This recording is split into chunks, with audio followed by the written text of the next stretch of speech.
Nazim breaking news अवां सां share कंदासीं। मेहरान यूनिवर्सिटी जामशोरो जे रजिस्ट्रार जो मुद्दो पूरो थियण बावजूदि रजिस्ट्रार उहिदे ते बरक़रार आहे।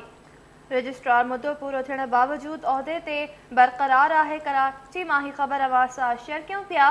अब्दुल वहीद उमरानी खे बिना इश्तिहार जे 2 अहम उहिदा ऐं सरकारी सहूलियतूं मिलियल आहिनि।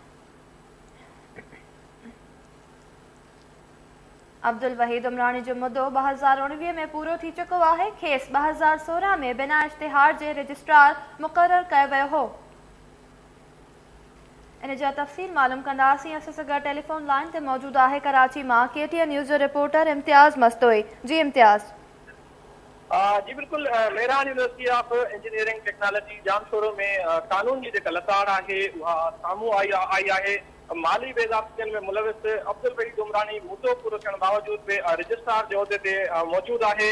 अब्दुल वहीद उमरानी खे बग़ैर इश्तिहार जे 2 अहम उहिदा ऐं सरकारी जेके सहूलियतूं आहिनि उहे मिलियल आहिनि। अब्दुल वहीद उमरानी जो जेको मुद्दो आहे उहो 2019 में पूरो थी चुको आहे, जॾहिं त 2016 में बि बिना इश्तिहार जे रजिस्ट्रार मुक़ररु कयो वियो हो। अब्दुल वहीद उमरानी टेली कम्युनिकेशन शोबे जो प्रोफेसर आहे।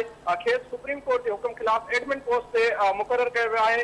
एंटी करप्शन पारां खैरपुर कैंपस में जेका करोड़ रुपया करप्शन जी जांच कई वई, उन लाइ बि अब्दुल वहीद उमरानी जो नालो ॾिनो वियो त उनखां जांच करण जी इजाज़त एंटी पारां घुरी वई आई। उन सां गॾोगॾु मेहरान यूनिवर्सिटी जी जेका ऑडिट रिपोर्ट साम्हूं आई हुई उनमें बि अब्दुल वहीद उमरानी जेको आहे उहो माली बेज़ाब्तियत में मुलविस हुजण जो उनमें इंकशाफ थियो। उन बावजूदि बि मेहरान यूनिवर्सिटी इंतिज़ामिया उनखे अञा ताईं रजिस्ट्रार जो जेको उहिदो आहे ॾिनो आहे।